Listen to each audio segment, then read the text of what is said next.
during the meeting, and the international community responding to the summit and its outcomes. We pray to you, Jesus, for those who have been implementing child and vulnerable adult safeguarding procedures, for those working for genuine and thorough church reform, and for those working to change the culture of the church into a culture of responsibility, accountability, transparency, compassion, and healing. We pray to you, Jesus, for wherever church leaders are still in denial within their local and national churches, and we pray for their conversion and genuine reform. We pray to you, Jesus, for the courage and the conviction of the meeting's participants in returning home to their countries to implement agreed upon outcomes locally. We pray that as disciples of Jesus, we will not leave it solely to them, but that we will listen and act and advocate and implement together as church. We pray to you, Jesus, that we encounter your inspiration and direction and be inclusive of the insights of survivors and their families and friends and those who journey with them in our reading of the scriptures, in our spirituality, and in our development of theology. We pray to you, Jesus, for ourselves, for courage and compassion, that we will love as you love us. Amen.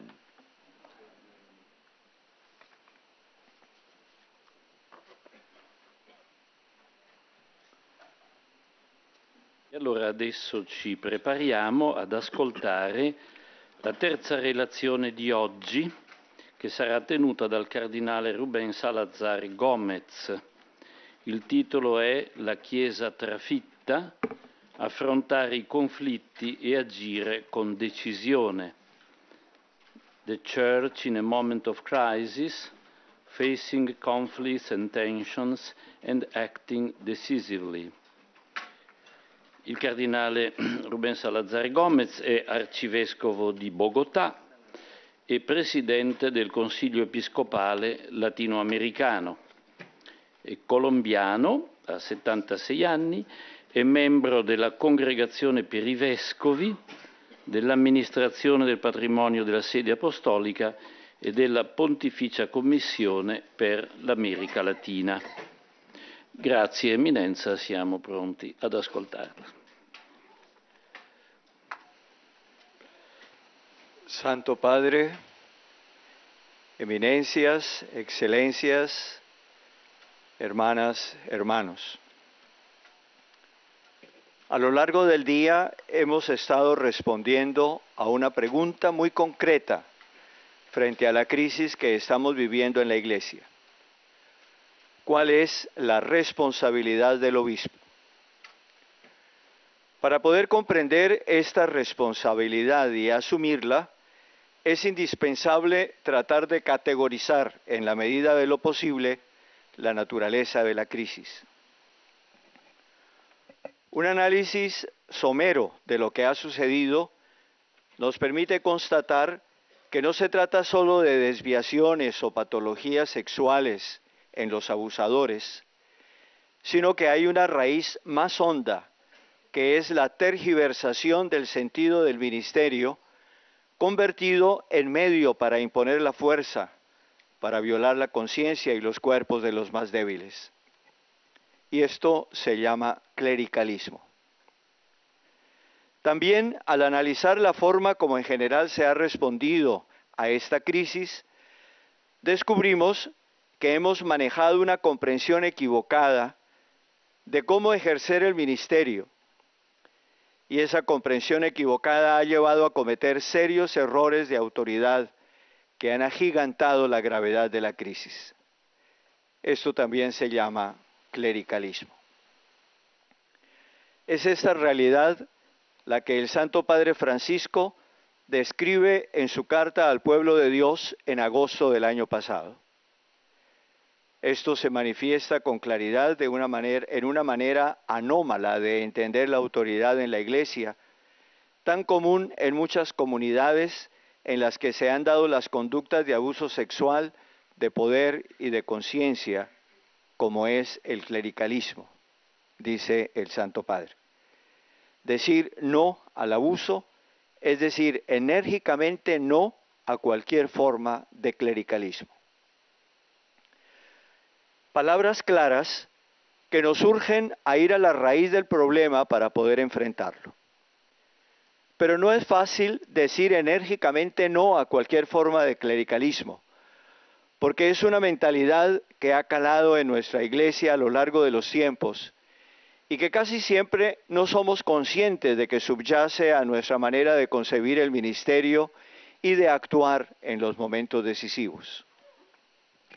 Esta constatación significa que se hace necesario desenmascarar el clericalismo subyacente y lograr un cambio de mentalidad, lo cual, expresado en términos más precisos, en términos bíblicos, se llama conversión.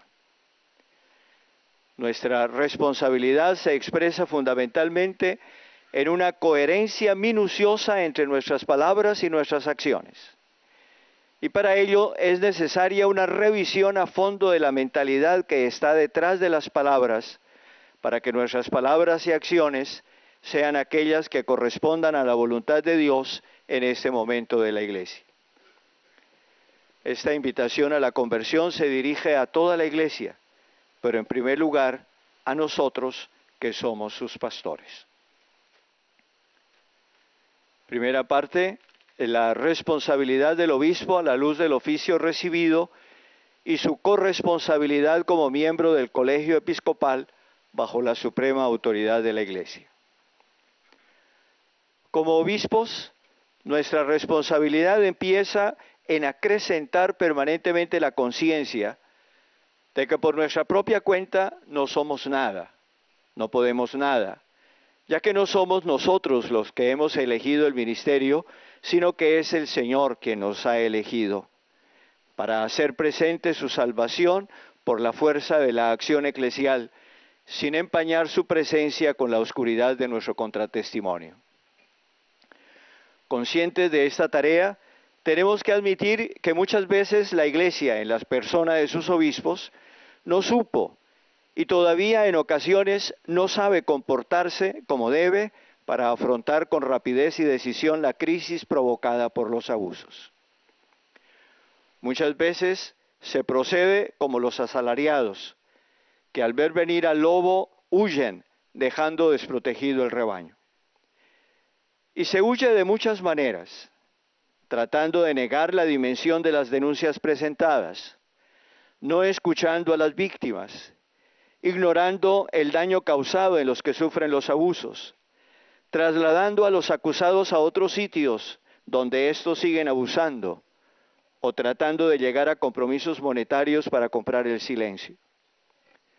Actuando de esa manera, manifestamos claramente una mentalidad clerical que nos lleva a poner el mal entendido bien de la institución eclesial sobre el dolor de las víctimas y las exigencias de la justicia, a poner por encima del testimonio de los afectados las justificaciones de los victimarios, a guardar un silencio que acalla el grito de dolor de los victimizados con tal de no enfrentar el ruido público que puede suscitar una denuncia ante la autoridad civil o un juicio, a tomar medidas contraproducentes que no tienen en cuenta el bien de las comunidades y de los más vulnerables, a confiar exclusivamente en la asesoría de abogados, psiquiatras y especialistas de todo tipo, descuidando el sentido profundo de la compasión y la misericordia, a llegar incluso a la mentira o a tergiversar los hechos para no confesar la horrible realidad que se presenta.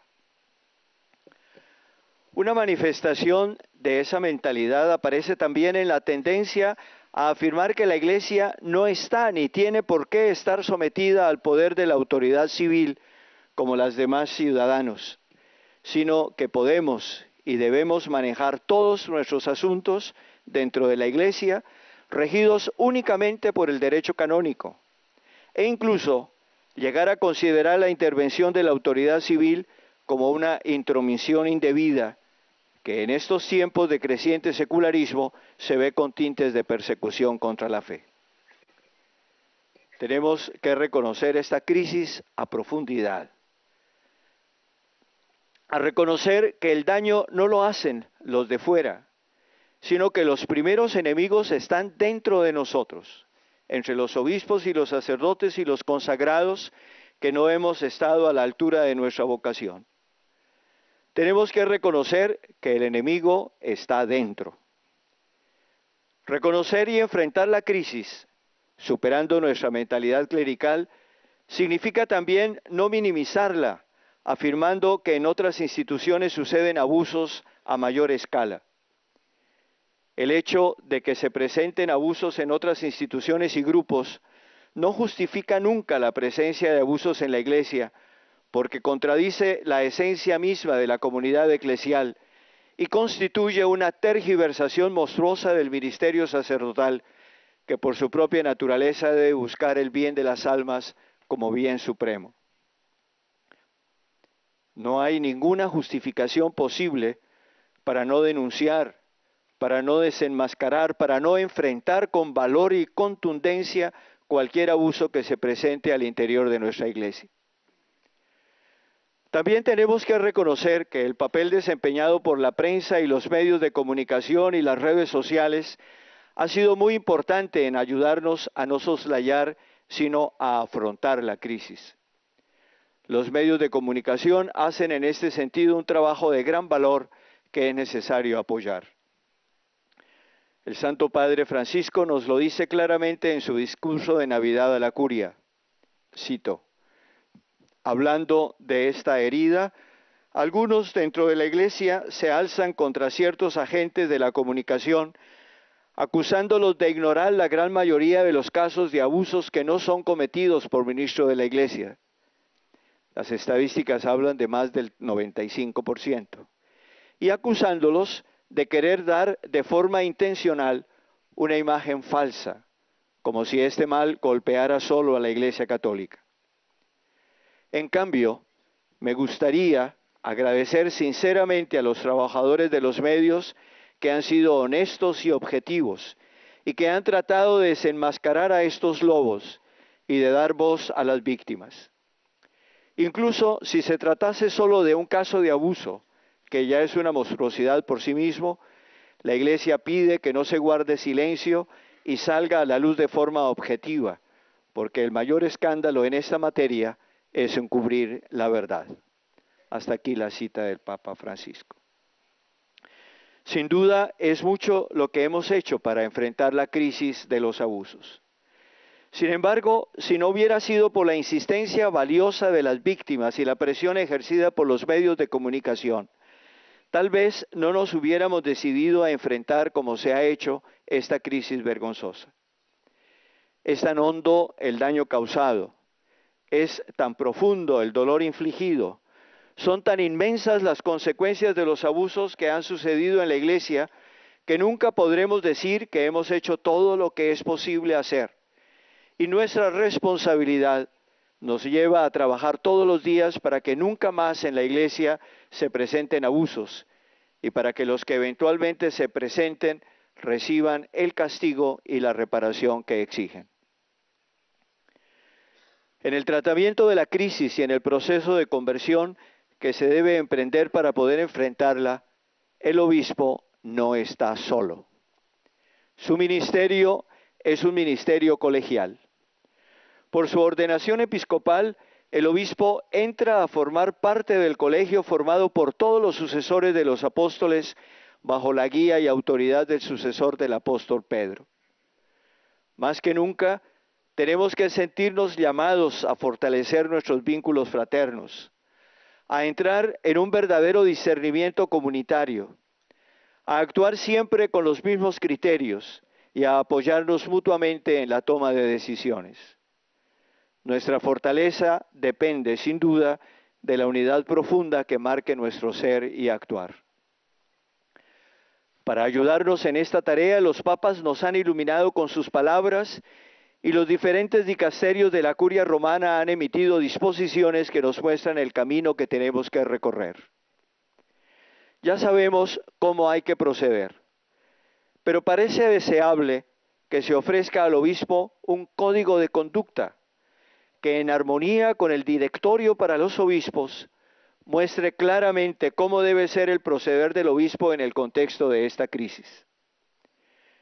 El Papa Francisco, con su carta apostólica en forma de motu proprio, como una madre amorosa, nos presenta la exigencia de la actuación del obispo y de su remoción del cargo en caso de una negligencia grave comprobada en estos casos. El código de conducta vendrá a clarificar y a exigirnos la conducta que es propia del obispo.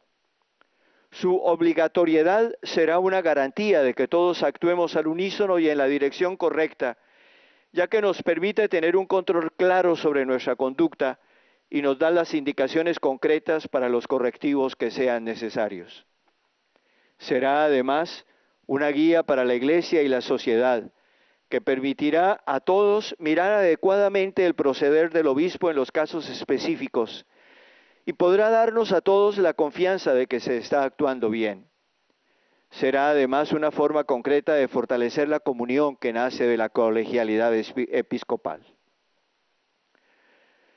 Por otra parte, la formación permanente del obispo ha sido una preocupación constante de la Iglesia. Los tiempos cambiantes plantean desafíos nuevos a los cuales el obispo debe responder y para ello es necesaria una actualización permanente. En nuestro actuar frente a esta crisis necesitamos también estar en proceso permanente de ser actualizados, formados, instruidos, para que nuestra respuesta sea siempre la indicada y esto con carácter obligatorio, ya que tenemos que mostrar ante el mundo una perfecta unidad en la respuesta. Todo esto nos lleva a concluir que una vez más la crisis se hace un llamado a una conversión que llegue hasta lo profundo de nuestro actuar eclesial. El encuentro que estamos viviendo en estos días es un signo claro y una oportunidad real para crecer en este espíritu de comunión. Segundo, la responsabilidad del obispo para con sus sacerdotes y consagrados. La responsabilidad del obispo se prolonga en la responsabilidad por la santificación de los presbíteros y consagrados. Esta responsabilidad abarca un amplio radio de acción, porque debe ser entendida en el contexto de un proceso que empieza con el discernimiento de la vocación de los futuros presbíteros y consagrados. Continúa en la formación inicial y debe acompañar toda la existencia de los que han sido llamados a una vida de total dedicación al servicio de la Iglesia. A la luz de la crisis desatada por las denuncias de abusos sexuales por parte de los clérigos, esta responsabilidad ha adquirido dimensiones especiales en las que la cercanía del obispo se hace imprescindible. El diálogo permanente de amigo, de hermano, de padre, que permite al obispo conocer a sus sacerdotes y acompañarlos en sus alegrías y tristezas, en sus logros y fracasos, en sus dificultades y éxitos, es el camino permanente que el obispo debe recorrer en la relación con sus sacerdotes.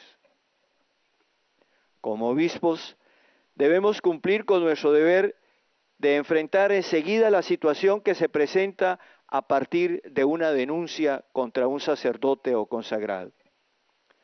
Toda denuncia debe desencadenar enseguida los procedimientos que están indicados, tanto en el derecho canónico como en el derecho civil de cada nación, según las líneas guía marcadas por cada conferencia episcopal. Nos ayudará a distinguir siempre entre pecado, sometido a la divina misericordia, crimen eclesial, sometido a la legislación canónica, y crimen civil, sometido a la legislación civil correspondiente. Son campos que no se deben confundir y que cuando se distinguen y separan convenientemente, nos permiten actuar con plena justicia. Hoy tenemos claro que cualquier negligencia de nuestra parte nos puede acarrear penas canónicas, incluso la remoción del ministerio, y penas civiles que pueden llegar hasta ser condenados a prisión por encubrimiento o complicidad. A lo largo del proceso canónico es fundamental que el acusado sea escuchado. La cercanía bondadosa del obispo es un primer paso hacia la recuperación del culpable. El seguimiento concienzudo de las líneas guía trazadas por la propia Conferencia Episcopal permite al obispo trazar para su diócesis la ruta que se debe seguir en los diferentes casos de acusación de abuso por parte de un clérigo. Del cuidado especial que se tenga en esta implementación dependerá en buena parte que los procesos se puedan desarrollar con plena justicia. Pero no basta enjuiciar y condenar al denunciado cuando se compruebe la falta, sino que es necesario mirar también hacia su tratamiento para que no reincida. La forma concreta como se implemente la justicia en los diferentes procesos para enfrentar a los clérigos abusadores es una de las llaves maestras para poder superar la crisis en lo que respecta a la salud de los presbiterios, ya que con frecuencia se oye decir, ¿dónde están los derechos de los sacerdotes? El hecho de que haya casos de sacerdotes y consagrados acusados no puede llevarnos bajo ninguna razón a justificar la actuación indebida de aquellos que los han cometido. En las investigaciones previas, en los procesos canónicos y civiles que se han abierto, ha sido y debe ser siempre una preocupación el salvaguardar los derechos inalienables de los posibles victimarios. Aún más, muchas veces ha sido el temor a violar esos derechos lo que ha llevado a actuaciones que más tarde han podido ser calificadas como encubrimientos o complicidades. Sin embargo, debemos tener claro que los derechos de los victimarios, por ejemplo, a su buena fama, al ejercicio de su ministerio, a seguir llevando una vida normal al interior de la sociedad, no pueden nunca primar sobre los derechos de las víctimas, de los más débiles, de los más vulnerables. Tercero, la responsabilidad del obispo para con el santo pueblo fiel de Dios. ¿Cuál ha sido la reacción de los católicos frente al escándalo de los abusos por parte del clero y de los consagrados? La respuesta no puede ser unívoca, pero una vez más se ha constatado que para la inmensa mayoría de las personas católicas o no católicas, la Iglesia se identifica con los sacerdotes y consagrados. Es a la Iglesia a la que se le responsabiliza de lo acaecido. Esta realidad nos debe mover a lograr una cercanía creciente con el pueblo de Dios que está llamado a crecer cada día en su conciencia de pertenencia a la Iglesia y de sentirse corresponsable con ella. En el contexto de esta cercanía al pueblo de Dios, hay que situar nuestro proceder para con las víctimas del abuso. Y nuestro primer deber es escucharlas. Uno de los pecados cometidos al inicio de la crisis fue precisamente no haber escuchado con apertura de corazón a aquellos que denunciaban haber sido abusados por clérigos.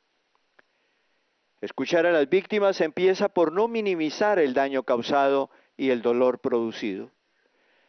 En muchos casos se llegó a pensar que el único motivo que impulsaba las denuncias era buscar compensaciones económicas. Lo único que buscan es el dinero, se solía repetir. No hay duda de que a veces se orquestan acusaciones. No hay duda tampoco de que en muchas ocasiones se ha tratado de reducir la reparación de las víctimas a una indemnización monetaria sin tener en cuenta el verdadero alcance de esa reparación. Y no hay duda de que también en muchas ocasiones hemos cedido a la tentación de tratar de arreglar con dinero situaciones insostenibles para acallar el posible escándalo. Esa nefasta realidad no nos puede impedir, sin embargo, tomar conciencia de la responsabilidad seria y grave que nos corresponde en la reparación de las víctimas. El dinero no puede nunca reparar el daño causado, pero se hace necesario en muchos casos para que las víctimas puedan seguir los tratamientos psicoterapéuticos que necesitan y que generalmente son muy costosos. Algunos no han logrado reponerse al daño causado y no son capaces de trabajar y necesitan del apoyo económico para sobrevivir. Y para algunos el reconocimiento pecuniario se hace parte de un reconocimiento del daño causado.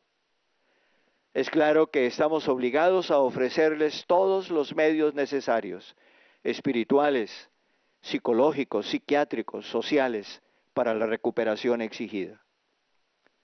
La responsabilidad del obispo es muy amplia, abarca muchos campos, pero es siempre insoslayable. Conclusión. San Juan Pablo II, en el discurso a los cardenales americanos en el 2002, daba la dirección esencial que deben tener todos nuestros esfuerzos para superar la crisis actual. Cito: tanto dolor y tanto disgusto deben llevar a un sacerdocio más santo, a un episcopado más santo y a una iglesia más santa. Fin de la cita.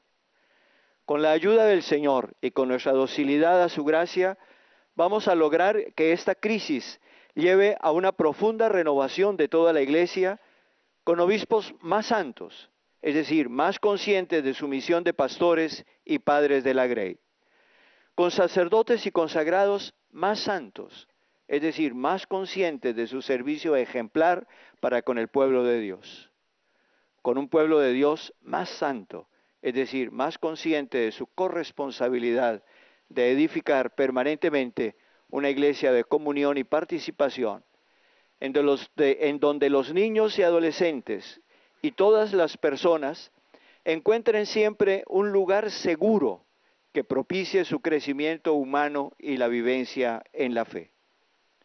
Así contribuiremos a erradicar la cultura del abuso en el mundo en que vivimos. Muchas gracias.